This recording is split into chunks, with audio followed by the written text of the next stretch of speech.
Hello and welcome to VP Canine Education. This is the first of a mini-series that I'm doing for new clients and anybody looking to learn more about dogs. And today's subject is going to be breeds and their needs. Now, depending on which organisation we're talking about here, there are over 200 individually recognised dog breeds out there, which makes learning each individual dog breed's traits and characteristics near on impossible. However, these organisations are now categorising dog breeds into 7 different main categories. And that's exactly what we're going to break down today. Now, the first group is the herding group, and the herding group was specifically bred to move and control livestock. Now, if you've got a herding dog and you don't give it a job to do, it is going to end up driving you crazy. They are intelligent dogs, they are energetic, and they require lots of mental and physical stimulation. So if you don't want your collie chasing your kids around the living room nipping their feet, then the best thing you can do is either get it herding the sheep in the garden, obviously not many people have that luxury,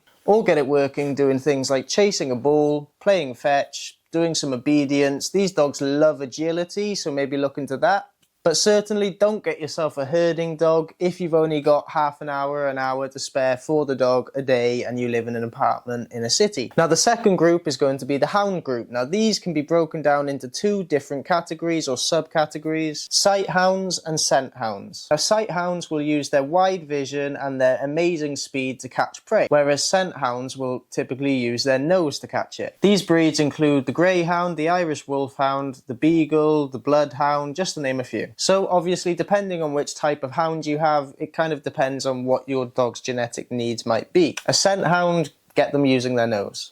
That's pretty obvious. But a sight hound might not want to use its nose as much. Typically, they're going to be a lot more interested in visual stimulus, so getting things running away from them and then getting them chasing it. Maybe a flirt pole. But yeah, research the individual dog and then you can adapt your training for that dog. Okay, so the next category we're going to look at is the working category. Now, these dogs were generally bred to assist humans in some form or way. This could be search and rescue missions, this could be guarding, this could be personal protection, could even be pulling cars or a sled. Breeds in this category include the Great Dane, the Rottweiler, the Saint Bernard, just to name a few. So obviously, depending on what your dog was bred to do, that's what you're going to have to mimic in order to fulfill their needs. So if you've got a guarding dog, then maybe personal protection, bite work, a lot of obedience is probably going to be necessary. However, if you've got a dog that likes to pull things, look no further than weight pulls. But yeah, just do your research on the individual breed like always. Now, the next group in category number 4 is going to be the sporting group. These dogs are bred to be the hunter's companion, okay? They are bred for the retrieval and the capture of game.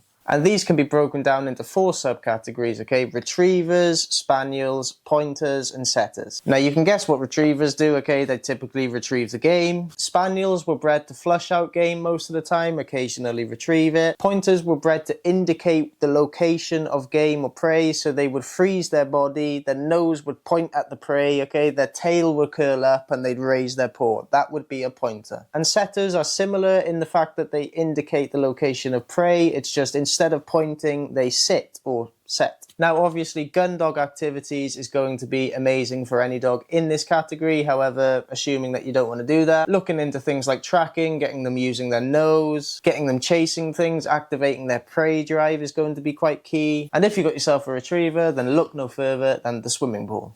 So category number 5 is going to be the non-sporting group, and this is typically the most diverse group. Now, dogs in this category are typically in there because they don't actually fit into the other 6 categories. There wasn't a specific reason they were bred for. These dogs include the Dalmatian, the Poodle, the Chow Chow, dogs that are typically just bred for companionship and their aesthetics. So because of the diversity of the dogs in this group, we recommend that you research the individual breed, okay? Find out, is there any historic ties to working for humans? Was there a genetic purpose for this breed? And then just go from there. Now, the 6th group is going to be the terrier group. Now, terriers were initially bred to be the UK's rat catcher. They're determined, they're fearless, they're feisty, they are independent, they're impulsive. Now, if you know your history, you'll know that terriers were later bred with bulldogs because the bulldogs had the power and the terriers had the personality. And together, they made the perfect bull baiting dog, and later the perfect pit fighting dog. However, thankfully that bloody history is mostly behind the dog, and now they are known for being loving companions. Now these dogs genuinely can do it all, okay? No matter what you want to do, whether it's obedience, agility, personal protection, the vast majority of terriers will give it a go. They're fearless, they don't care. They will do absolutely anything for their owner, which is why I love them so much. So now we're going to move on to the final category of dogs, and that is the toy group. Now don't get me wrong, although they may be on the smaller side of things, their personality more than makes up for it. These are dogs like the Chihuahua and the Shih Tzu, and these dogs were typically bred just purely for companionship and to be loving and affectionate. The perfect little lap dogs. That is not to say, however, that they don't require any work, okay? You will have to give them a little bit of playful play. And feel free to mix in some obedience, they're gonna love it. However, the beautiful thing about a lap dog is all it wants to do is be on your lap. Anyway, so that is it. That is a look at the 7 different types of dogs. Now don't get me wrong, dogs are living beings that they have their own characteristics, their own personality, their own traits, which is my way of saying every dog is different. However, we can use information like the dog's genetic background to help us pick what dog would be right for us in the future. Anyway, thanks for watching, and I'll see you in lesson number 2. Cheers.